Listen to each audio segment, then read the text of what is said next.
Hi dear children, this is your friend Monica Mehta from DIPS Mehta Chowk. YouTube पे अक्सर हम आपको देते हैं फैक्ट्स, इंफॉर्मेशन पूरी दुनिया भर के। मुझे बहुत सारे बच्चों ने बहुत सारे मैसेजेस किए हैं कि मैम जो 10th और +2 के हमारे बड़े दीदी और भैया हैं, प्लीज़ आप उनकी बात हमारे साथ करवाओ, क्योंकि हम जानना चाहते हैं कि बोर्ड की प्रिपरेशन कैसे करनी है। बोर्ड जिससे नाम से ही हमें डर लगता है, उसकी प्रिपरेशन कैसे करें, सब्जेक्ट्स को कैसे तैयार करें, मैथ साइंस ऐसे सब्जेक्ट्स हैं जो टेक्निकल हैं, उनका कैसे हम टाइम टेबल बनाएं, कैसे सिलेबस सेग्रीगेट करें। तो इन सारे सवालों के जवाब आज मैं लेकर आई हूँ, क्योंकि मेरे साथ हैं अपने टाइम के टॉपर्स। तो सबसे पहले बात करते हैं 10th क्लास के टॉपर से, एंड आई होप कि इनसे की गई बातचीत आपके लिए बहुत फ़ायदेमंद होगी when you will be in your board exams, या आप अगर 10th क्लास में हो भी तो ये बच्चे आपको गाइड करेंगे कि किस तरह से आपने प्रॉपर टाइम टेबल बनाना है, हिम्मत नहीं हारनी है और आज का काम कल पर बिल्कुल भी नहीं छोड़ना है। तो let me take this privilege to welcome the toppers of previous year of dips Mehta Chowk. Please come girls.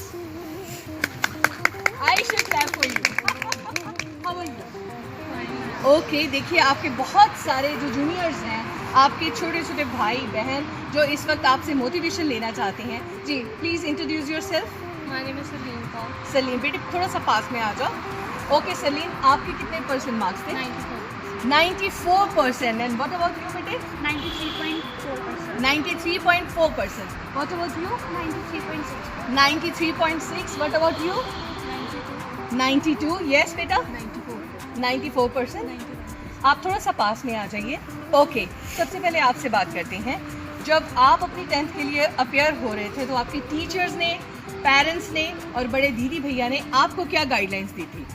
सभी ने ये बोला था कि अच्छा स्कोर करना है एंड पूरी मेहनत करनी है, बिकॉज बोर्ड्स हैं तो पूरा लाइक फ्यूचर डिपेंड करता है आपके 10th के रिजल्ट पे, एंड 10th की मार्कशीट सारी लाइफ टाइम साथ रहती है एंड सभी जगह पे वही चलती है, तो अच्छा स्कोर करना है। सभी ने मोटिवेट किया था, इनकरेज किया था कि पूरी लाइक हार्ड वर्क से देने हैं। ओके, अच्छा बेटे आपका फेवरेट सब्जेक्ट कौन सा था? Maths and English. Maths and English. तो बहुत सारे बच्चों के ये क्वेश्चंस होते हैं कि जो मैथ है उसकी हम प्रिपरेशन कैसे करें। तो बेटे मैथ्स का एक तो सबसे पहले गोल्डन रूल होता है, that is practice. Practice make a man perfect. तो बाकी दीदी आपको बताएंगे आपके कि इन्होंने मैथ्स की प्रैक्टिस कैसे की। यस बेटे। I think maths is just a matter of practice. अगर आप एक दिन में 30-40 सम्स भी कर रहे हो तो लाइक आप टॉप कर सकते हो, बट कंसिस्टेंसी मैथ्स में बहुत मैटर करती है। कंसिस्टेंटली आपको सम्स करने हैं डेली, और अगर आप बोलो कि मैं लास्ट में कर लूँगी, मैथ्स इजी है, या फिर आप कंसेप्ट नहीं क्लियर हैं तो आप मैथ्स नहीं कर सकते। कंसेप्ट क्लैरिटी और कंसिस्टेंसी मैथ्स के लिए बहुत इम्पॉर्टेंट है। ओके, तो इंग्लिश की प्रिपरेशन के लिए क्या करना चाहिए? आई थिंक हमें लाइक टेंसेस वगैरह के रूल्स लर्न करने चाहिए, और बुक रीडिंग बहुत हेल्प करती है इंग्लिश में। ओके, तो जो बच्चे इस वक्त सुन रहे हैं उनको आप क्या गुरु मंत्र देना चाहेंगी for their board exams?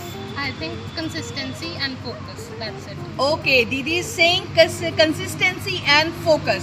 Thank you so much बेटे। Okay, let's talk to you. Please come to this side.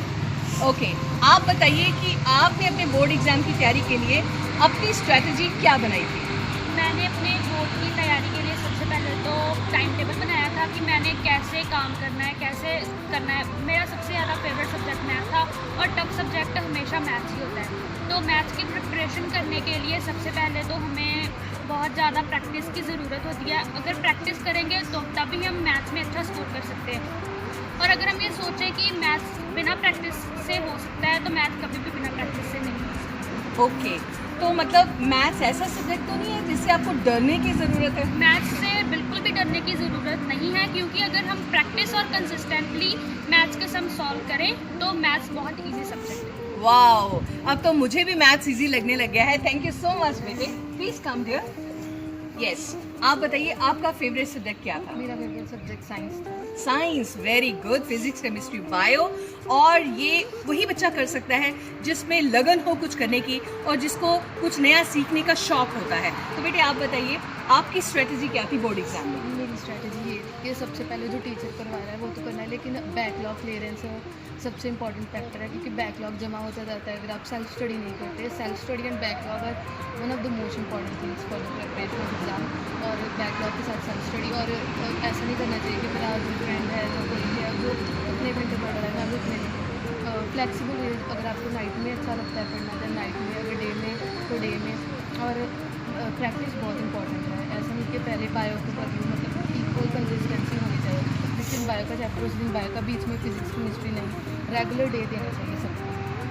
ये बहुत बहुत अच्छी बात बेटे आपने बताई है कि जब आप फिजिक्स कर रही हो तो ये नहीं कि अभी चैप्टर पढ़ा है पर अगले दिन मैंने बायो करना ही करना है, तो ये रिजिड नहीं होता है। जब तक आपका फिजिक्स का एक चैप्टर कंप्लीट नहीं होता, don't switch over to the next subject. फिर आप बायो लीजिए, उसका चैप्टर कंप्लीट हुआ है, फिर आप उसके बाद फिजिक्स लीजिए, और इस तरह से आपकी रिवीजन साइड बाय साइड चलती रहेगी। थैंक यू सो मच बेटे, आप आइए। हाँ जी बेटे, आपका फेवरेट सब्जेक्ट क्या था? मैथ्स। अच्छा ये बताओ कि what is the importance of a time table when you are appearing for board classes? Time table is very important, क्योंकि अगर टाइम टेबल हमारा बना हो तो हमें पता है कि इतने टाइम हमने इस चीज़ को देना है। जैसे प्रैक्टिस पहले हम टाइम टेबल ऐसे बना सकते हैं कि हमने इतना आप टाइम थोड़ा पास में आ जाओ ताकि आवाज़ क्लैरिटी अच्छी तरह से जाए। हाँ जी बेटे। इतना टाइम हमने ये चैप्टर पढ़ना है, और जो हमने पहले चैप्टर किया उसको साथ के साथ रिवाइज भी करना है। बैकलॉग नहीं रहना चाहिए, साथ के साथ प्रैक्टिस भी करनी चाहिए। ओके, तो मैथ्स के लिए मतलब शुरू से मैथ्स आपका फेवरेट सब्जेक्ट है या ये बोर्ड क्लास में आकर हुआ? हम शुरू से करते शुरू से आप अच्छे हो, तो आपको सबसे ज़्यादा कौन इंस्पायर करता था कि मैथ्स तो इजी है, ये फटाफट हो जाना है? हैं। टीचर्स टीचर्स कौन से sir? Sumit sir. Okay, that's really very good.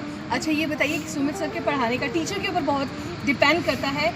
How your teacher is teaching, that is most important.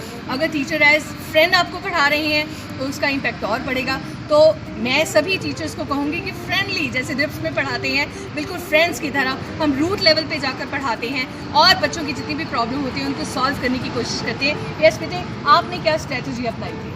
Strategy तो कोई वैसे नहीं थी, बस इतना था कि प्रैक्टिस जो है वो बहुत ज़रूरी होती है, और बस प्रैक्टिस करना है, फोकस के साथ बैठना है। अगर हमने पढ़ना है तो इतने टाइम पढ़ना ही है, और किसी और पर ध्यान नहीं देना, फोकस में प्रैक्टिस। ओके, अच्छा ये बताइए बोर्ड क्लास की आपने प्रिपरेशन किस मंथ से शुरू की या स्टार्टिंग से ही शुरू कर दी थी? स्टार्टिंग से शुरू कर दी थी, क्योंकि बाद में जो हमारा पिछला रह जाता है उसका वो रह जाता है। ओके ठीक है, आप आइए बेटे। Which was your favourite subject? Maths. Oh my God, everybody is loving maths. काश मैं भी मैथ्स यहाँ से पढ़ी होती तो मेरा भी मैथ्स अच्छा होता। अच्छा बेटे, मेरे को आप ये बात बताओ कि जो बच्चे ये सोचते हैं आज नहीं कल पढ़ लेंगे, अभी तो पूरा साल पढ़ा है और वो पूरा टीवी भी देख रहे हैं, घूम भी रहे हैं, उन बच्चों के लिए कुछ कहना चाहोगे आप? टीवी देखना है अच्छी बात है, लेकिन पर इतना भी टीवी नहीं देखना चाहिए कि स्टडी को प्रेफरेंस ना देना है। स्टडी को प्रेफरेंस देना चाहिए। मैं भी पहले टीवी देखा करती थी ज़्यादातर, पर मेरे मम्मा कहते थे कि इतना टीवी नहीं देखना चाहिए, स्टडी को भी प्रेफरेंस देना चाहिए। तब मैंने स्टडी को प्रेफरेंस दिया, तो तब मेरा सब्जेक्ट मैथ जो है वो फेवरेट बना था। ओके, तो इस वक्त जो आपके जूनियर्स आपको देख रहे हैं उनको आप क्या टिप देना चाहेंगे उनकी बोर्ड एग्जामिनेशन प्रेपरेशन के लिए? यही है कि फोकस करना चाहिए स्टडी पर। मैथ एक इतना डिफ़िकल्ट सब्जेक्ट नहीं है, वो भी इजी है। अगर हम सोचें कि मैथ डिफ़िकल्ट है तो मैथ डिफ़िकल्ट ही होगा, अगर हम सोचें कि वो इजी है तो हमारे लिए वो सब्जेक्ट जो है वो इजी ही होगा। Okay, thank you so much बेटे। Yes please come. अच्छा बेटे, 10th क्लास में जो ये सोचते हैं कि जो इंग्लिश है या हिंदी पंजाबी है वो तो हम चुटकियों में कर लेंगे, उसकी कोई टेंशन नहीं है, तो क्या वाकई उसको करना चाहिए या उनको लास्ट डेज के लिए छोड़ देना चाहिए? उसमें मैम ग्रामर जो होती है, ग्रामर हमें सबसे पहले कंप्लीट करनी चाहिए। ये तीनों लैंग्वेजेस जो होती हैं ये बहुत इंपॉर्टेंट रोल प्ले करती हैं हमारी परसेंटेज को बढ़ाने में। येस, वेरी इंपॉर्टेंट पॉइंट कि to improve your percentage you have to concentrate on your languages, English, Hindi and Punjabi. Yes बेटे। इसका ज़्यादा प्रेशर नहीं लेना चाहिए। ये नहीं है कि हम प्रेशर में आके इनको तीनों सब्जेक्ट्स को पढ़ें, इन्हें इंजॉय करना चाहिए। एंड फॉर ऑफ कोर्स हम अपना टाइम पास भी कर सकते हैं, और जब हमारे पास साइंस वगैरह सब्जेक्ट्स के लिए बहुत ज़्यादा प्रेशर होता है तब हम इन सब्जेक्ट्स को पढ़ सकते हैं। वाओ, अनदर ब्यूटीफुल थिंग कि जब आप पढ़ रहे हो, आप मैथ्स कर रहे हो, आप साइंस कर रहे हो और एसएसटी कर रहे हो, टेक्निकल सब्जेक्ट्स, तो आप थोड़ा अपने ब्रेन को रिलैक्स करना चाहते हो तो हिंदी की बुक उठाइए, मुंशी प्रेमचंद पढ़िए। आप पंजाबी की बुक उठाइए, भाई गुरदास पढ़िए। आप इंग्लिश की बुक उठाकर जॉन कीट्स को पढ़ सकते हैं और फिर अपने माइंड को रिलैक्स कराकर दोबारा आप एनर्जी के साथ अपने जो टेक्निकल सब्जेक्ट्स हैं उनको टाइम डिवोट कर सकते हैं। अच्छा बच्चे, one very important thing I want to ask, what is the role of your family when you were preparing for your board classes? Family का क्या रोल था? प्रेशराइज कभी नहीं किया उन्होंने यही बोला कि प्लीज कम फॉरवर्ड। यस, आप मेहनत करो और कभी ये कंपैरिजन नहीं किया कभी कि उसके इतने आ रहे हैं आपके इतने क्यों नहीं आ रहे। हमेशा यही बोला कि आप अपना बेस्ट दो, आपका कंपटीशन आपके साथ है, किसी और के साथ। Wow, beautiful thing. आप अपने बच्चों का कंपैरिजन प्लीज़ नहीं करें कि उसके इतने परसेंटेज थे, तुम्हारे कज़न के तो इतने थे, तुम्हें इतने लेने ही लेने हैं ना। बीइंग पेरेंट्स आपकी ड्यूटी बनती है कि आप अपने बच्चे को बोले बेटे आपने मेहनत करनी है, मार्क्स झक मार के तुम्हारे पास आएंगे, तुम्हारे कंसेप्ट क्लियर होने चाहिए, तुमने एक दिन भी अपना वेस्ट नहीं करना है। टाइम टेबल बनाओ जिसमें आपका थोड़ा ब्रीदिंग स्पेस हो, आप म्यूज़िक सुन सको, वॉक कर सको और साथ साथ में अपनी स्टडी कर सको। और जो सब्जेक्ट आपको टफ लगता है उसका ज़्यादा टाइम दो, जो आपको लगता है कि आप कर लोगे, आपकी बहुत तैयारी हो चुकी है, तो उसको आप थोड़ा कम टाइम भी दे सकते हो। अच्छा बच्चे ये बताओ, जिस दिन रिजल्ट आया उस दिन कैसा लगा? अच्छा, जिस दिन ये बता देते सीबीएसई पे कि today we are gonna announce the result, तो तब मन पे जो पैल्पिटेशन थी हार्ट की वो कैसी थी? बहुत ज़्यादा थी, हाँ, प्रेशर बहुत ज़्यादा था कि पता नहीं कैसा रिजल्ट आएगा, क्या क्या होगा, मुझे कैसा रिजल्ट आएगा, बहुत ज़्यादा। हाँ। तो जब आपका रिजल्ट आया, जब इंटरनेट पे दिखाया गया 94, 95, 93, तब कैसा लगा? बहुत अच्छा था। फैमिलीज बहुत खुश थी और उनको खुश देखकर बहुत खुशी हुई कि चलो हमने मेहनत की है तो और ओके, तो अब आप कलेक्टिवली बताइए कि जो बोर्ड एग्जाम्स के बच्चे अपेयर हो रहे हैं इस बार 10th या +2 के एग्ज़ाम्स में, जो 10th के एग्ज़ाम में स्पेशली, और वो बच्चे जो थोड़े से वरीड हैं कि पता नहीं क्या होगा, उन बच्चों को आप क्या कहना चाहोगे?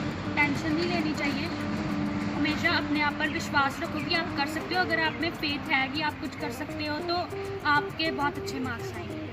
और नर्वस कभी नहीं होना चाहिए, confidence is very important. And what about the hand writing part, वो कैसे राइटिंग इम्प्रूव करनी चाहिए? यस, क्योंकि कुछ बच्चे सोचते हैं कि कोई बात नहीं, राइटिंग तो ऐसे भी चलेगी, बट बेटे जो चेक कर रहा है उसको हमने इरिटेट थोड़ा करना है। सो जो अच्छी चीज़ होगी वो खोलते ही उसका मन खुश हो जाएगा, अपने आप मार्क्स देगा। और अगर अपनी गंदी राइटिंग में बहुत अच्छा भी, कंटेंट भी आपका अच्छा है, but your writing matters in board exams, so please मोतियों की तरह ना सही मगर इतनी लेजिबल आपकी राइटिंग होनी चाहिए that your examiner should read the paper, your answers properly, उसको पता चल जाए और आपकी मेहनत का फल नंबरों के रूप में वो आपको दे सके। So these were the scholars of dips Mehta चौंक, previous year scholars, and we are so delighted to see their confidence, the way they prepared for their competition exams, the way they have appeared for their board exams. It is really, really very good, and I think the credit goes to the school and to the principal and to the staff also. As they were saying, their favorite subject is maths. Maths is the toughest subject. I know, being a student, मेरे को इतना tough लगता था, मगर अगर teacher, गुरु ने आपका हाथ पकड़ लिया और सोचा है मैंने पार करवाना ही करवाना है, तो वो हो जाता है। मन के हारे हार है, मन के जीते जीत। आप अपने बोर्ड एग्जाम्स की बहुत अच्छे से तैयारी कीजिए। अब मैं आपको मिलूंगी, लेकर आऊँगी +2 में अपेयर हुए स्टूडेंट्स की, उनकी कैसे प्रिपरेशन चल रही है, वो कैसे प्रिपेयर कर रहे हैं अपने बोर्ड एग्जाम्स के लिए। टिल देन आप सुनते रहिए डिप्स ब्रॉडकास्टिंग चैनल। अच्छा, आप बताइए आपको डिप्स ब्रॉडकास्ट कैसा लगता है? बहुत अच्छा लगता है। मज़ा आता है? चलिए फिर मेरे साथ बोलिए, डिप्स ब्रॉडकास्ट चैनल।